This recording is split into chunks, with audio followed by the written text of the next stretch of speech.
yo no estudié periodismo para salir en televisión. Mira, depende de cómo lo tomes, lo puedo leer yo, lo puedo leer vos. Vamos a ver qué dice. ¿A qué saben las pichas? Lo voy a abrir viendo para la cámara. ¿Qué se te viene a la mente? Recuerdos. Aquello que te hace ser quien sos y te recuerda lo que no quisiste hacer. ¿Qué es la mente humana sino el tesoro más valioso del ser humano? Te invitamos a explorar un paisaje de memorias tras la ventana. Queremos empezar a hablar de la entrevista y más que todo cómo empezó desde el primer día de tu vida hasta este momento. Según lo que he investigado, vos sos Edgar Silva Loaiziga. Correcto, Edgar Arturo Silva Loaiziga. El Arturo es el nombre de mi papá. Correcto. No sé, en realidad que nunca se lo he preguntado por qué no le pusieron Arturo a ninguno de mis hermanos mayores y se lo vinieron a poner a el último. Yo soy el quinto de 5 hermanos y tengo hermano, hermana y yo. Y yo fui el que salí premiado con el nombre de mi papá. Sí, porque prácticamente siempre es el primogénito el que lleva el nombre. Sí, regularmente. Mi hermano se llama Jorge Alberto, el mayor. El otro se llama Fernando. Carmen Eugenia, Ana Lorena y Edgar Arturo. ¿Cómo es tu relación con tus hermanos ahorita? Bien, muy bien. Pues ya todos estamos grandes y somos adultos y ahora estamos todos, digamos, alrededor de la imagen de mi mamá, que gracias a Dios está viva y está muy bien. Mi mamá tiene 92 años y está, digamos, en muy buena condición para una mujer de 92 años, para una persona de 92 años. Es muy independiente y estamos bien. Silva de Honduras. Correcto, mi papá era hondureño, él fue un migrante a Costa Rica, se vino a trabajar.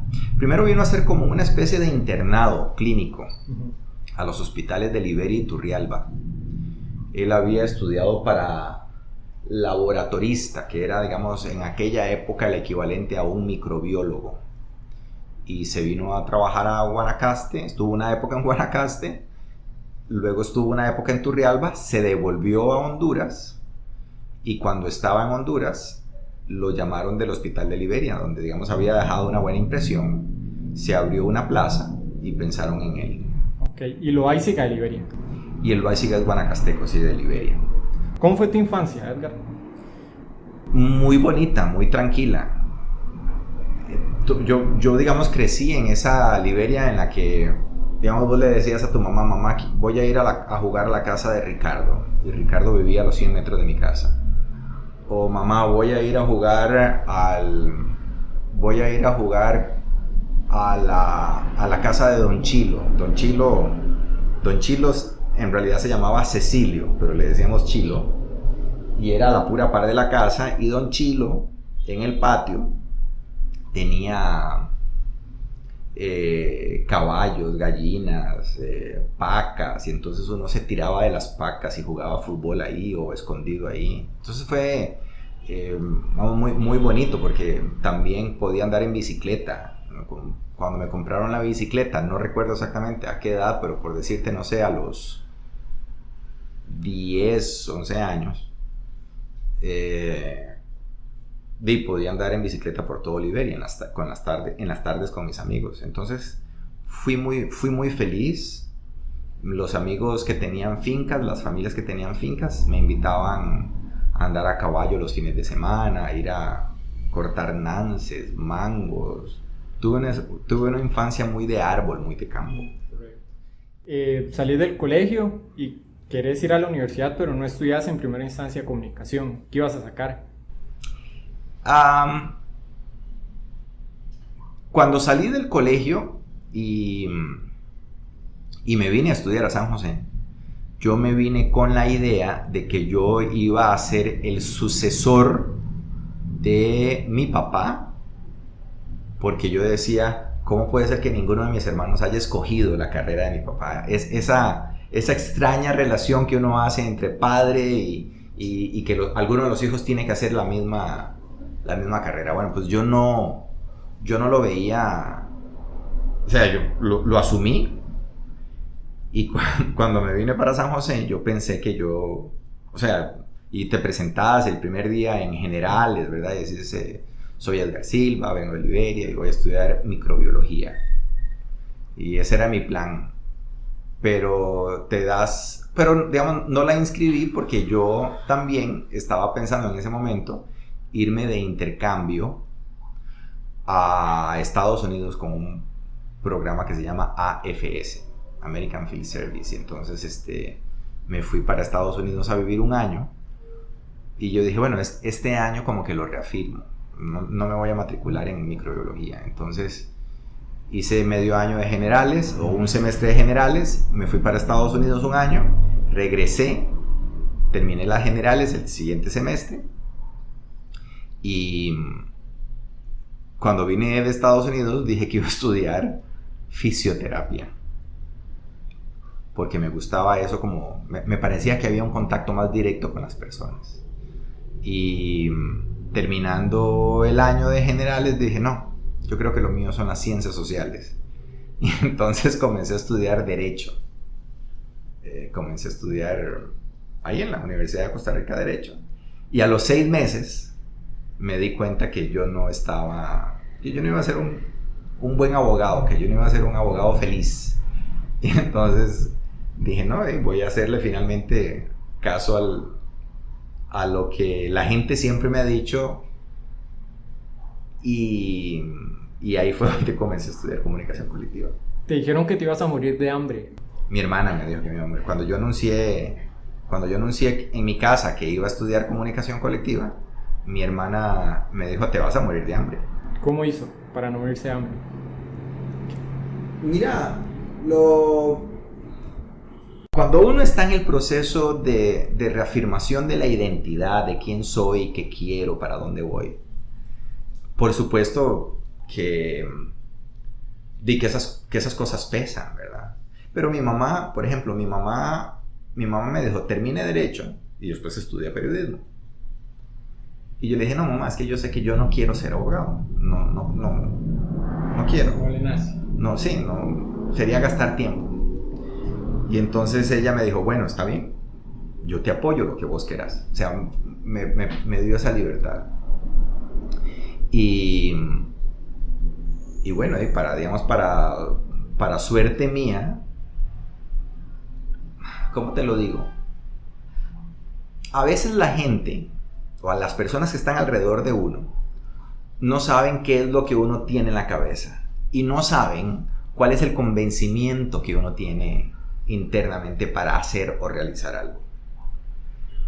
Yo lo tenía, una vez que yo lo decidí, yo lo tenía claro en mi cabeza, y yo tenía el convencimiento de que yo podía ser un buen periodista, un buen comunicador, porque me gustaba.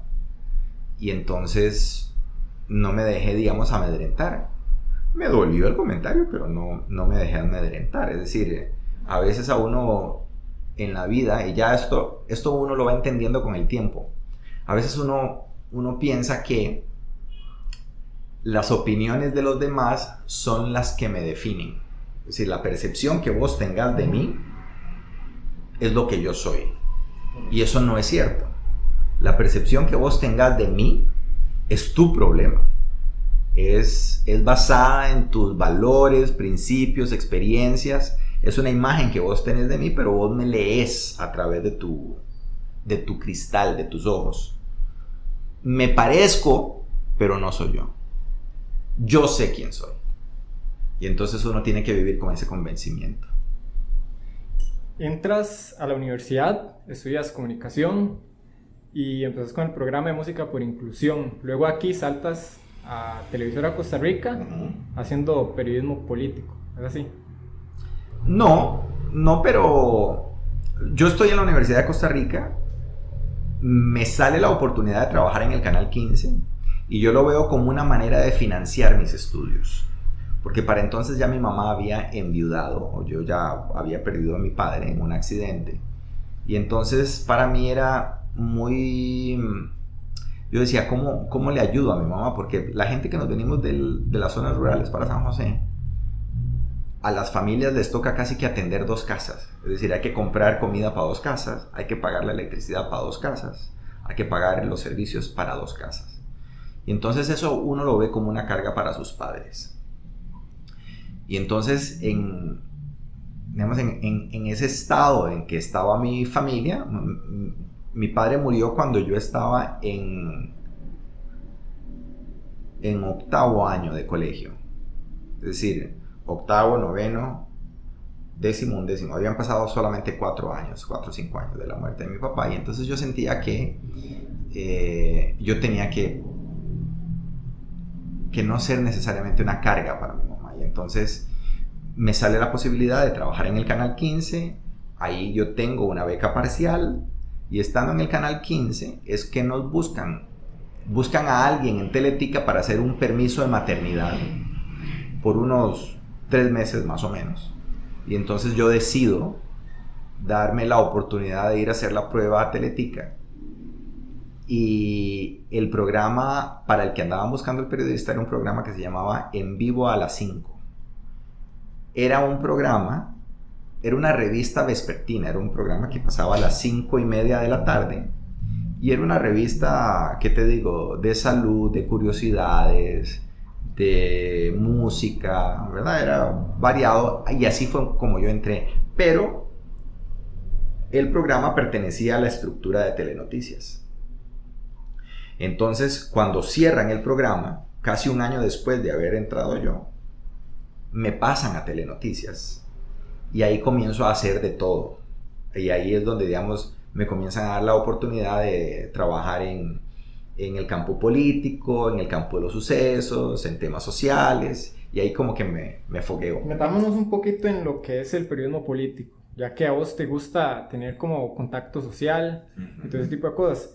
¿Usted puede decirme, digamos, si existe alguna diferencia entre el tico promedio y la persona que lo representa?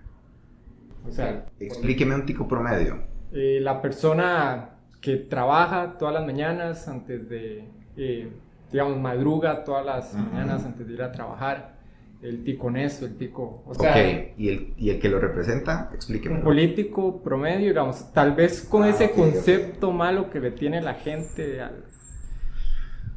Bueno, ok, ya comenzamos con temas escabrosos y en los que uno tiene que tener, digamos, cierto cuidado para contestar. Un poquito frío.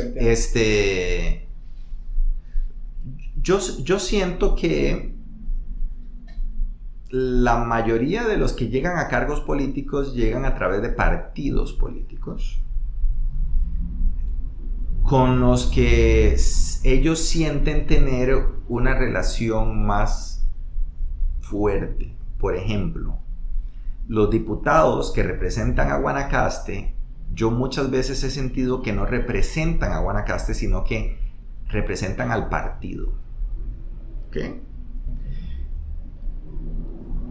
Se preocupan de algunos intereses de la zona de Guanacaste de manera colateral. Es decir, lo que predomina es lo que el partido dice que hay que votar, indistintamente si eso es un proyecto que beneficia verdaderamente a la gente de Guanacaste con las características que ellos tienen. ¿Está olvidado Guanacaste? Me parece que históricamente Guanacaste tiene una realidad muy distinta porque Guanacaste se desarrolló, o por lo menos la parte de Liberia, se desarrolló a partir de grandes haciendas y no necesariamente de pequeños propietarios. O sea, se desarrolló de gente que trabajaba en esas haciendas, de los grandes hacendados que fueron atrayendo algunas cosas. Un poco distinto tal vez a la zona de la Bajura, es decir, Santa Cruz, Nicoya, donde había un poquitito más de pequeños propietarios, no había tantos grandes hacendados. Entonces, eso es distinto, por ejemplo, a cómo se desarrolló la zona, el Valle Central, que son pequeñas finquitas, o como se desarrolló la zona de San Carlos, que son, digamos, fincas, pero más pequeñas. Y entonces eso permitió que que hubiera una mayor distribución de riqueza. En Guanacaste siento yo que ha sido una fuente de mano de obra, pero no necesariamente de propiedad. Y desafortunadamente también los que han tenido la propiedad la han vendido ya en los últimos años para los desarrollos turísticos. Entonces se han quedado sin la tierra. Así es como yo analizo, digamos, la realidad guanacasteca. Es una de las zonas actualmente que tiene más incidencia de pobreza. Así es. Parecido a Punta Arenas, por ejemplo. Y entonces sí, tal vez la palabra no es olvidado porque el desarrollo turístico se ha desarrollado mucho, pero digamos que no ha habido una distribución apropiada de las fuentes de ingresos para toda la gente que ha vivido ahí. Cambiando un poquito de tema, vos decías que cuando entraste a televisión te daba un poquito de miedo porque eras inseguro. Es algo así. ¿Cómo pudiste lidiar con eso, con la inseguridad? Hay una combinación de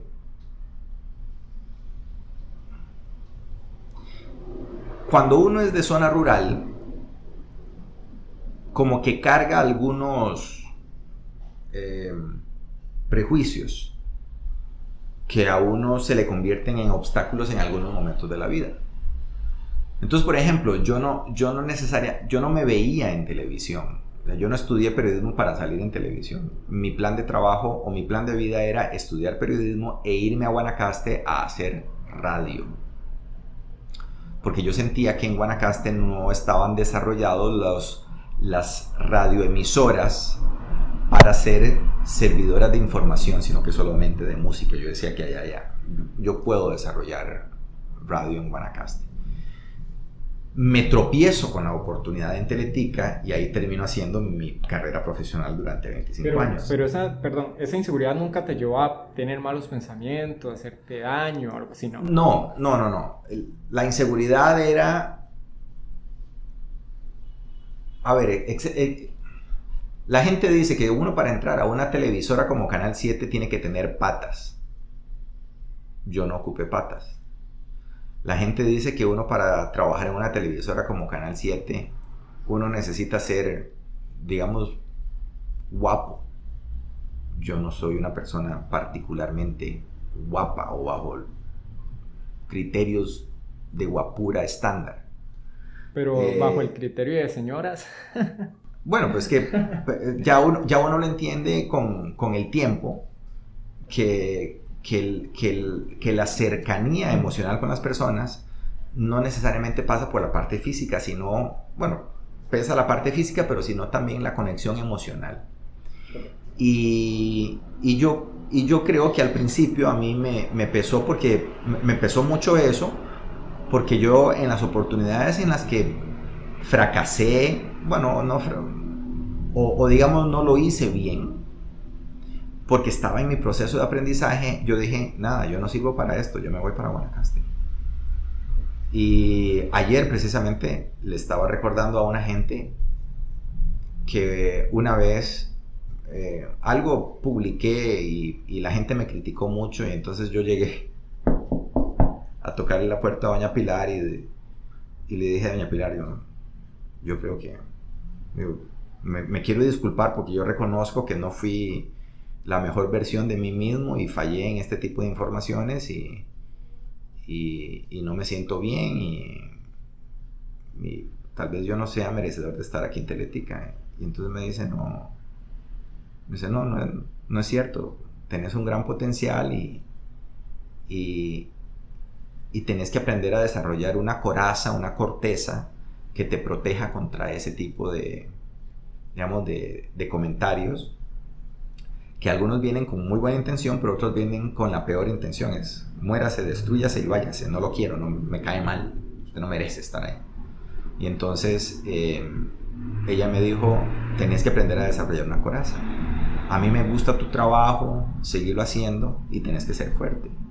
Y eso me alimentó y digamos que me permitió subsistir muchos años. Una vez hablaste con Tao de los personajes de televisión, digamos, esos que realmente no son en persona lo que tratan de transmitir una cámara. ¿Está la televisión llena, repleta de estos personajes? No. Hay alguna gente que... Hay alguna gente que sí recurre, pero también lo puedes ver en redes sociales, o sea, no necesariamente eso. En las redes sociales hay gente que solo toma fotografías en los momentos y en los lugares en los que es idílico. O sea, nadie comparte un momento de debilidad en las redes sociales. Solamente, hey, estoy aquí, hey, vean dónde estoy, hey, vean lo que estoy comiendo.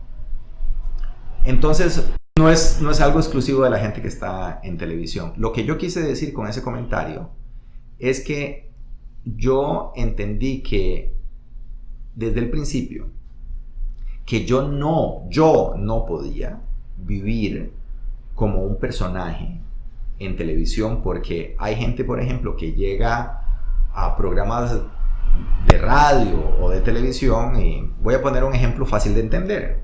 ¿Qué tal, mis amigos? Muy buenas tardes. Fabuloso de estar esta tarde transmitiendo para ustedes. Y el micrófono se apaga y comienzan a decir, bien, mae, huevón, mae, ¿cómo va todo, mae? ¿Qué es que...? O sea, no. Ellos no hablan así. Esto es un personaje también. Y eso es muy difícil de sostenerlo en la vida. Porque entonces vos comenzás a pensar en qué momento me tengo que comportar de una u otra forma. Y entonces, como la mayoría de la gente te conoce Del personaje que habla así, ¿verdad? o el que... Eso es lo que la gente está esperando, porque eso es lo que la gente oye y ve. Yo descubrí que yo vivía más relajado cuando yo hablaba y decía lo que yo sentía y lo que yo soy.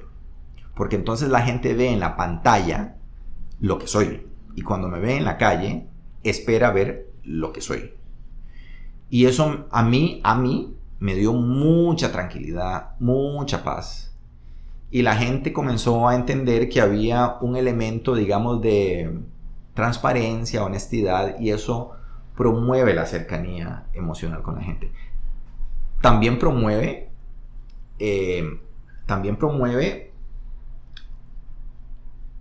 la animadversión. A la gente que yo le caigo mal y punto. Pero eso es lo que yo soy. ¿Okay? O sea, yo no tengo por qué andar ocultándome. Mira, depende de cómo lo tomes, lo puedo leer yo, lo puedo leer vos. Vamos a ver qué dice. ¿A qué saben las pichas? Lo voy a abrir viendo para la cámara. ¿Qué se te viene a la mente?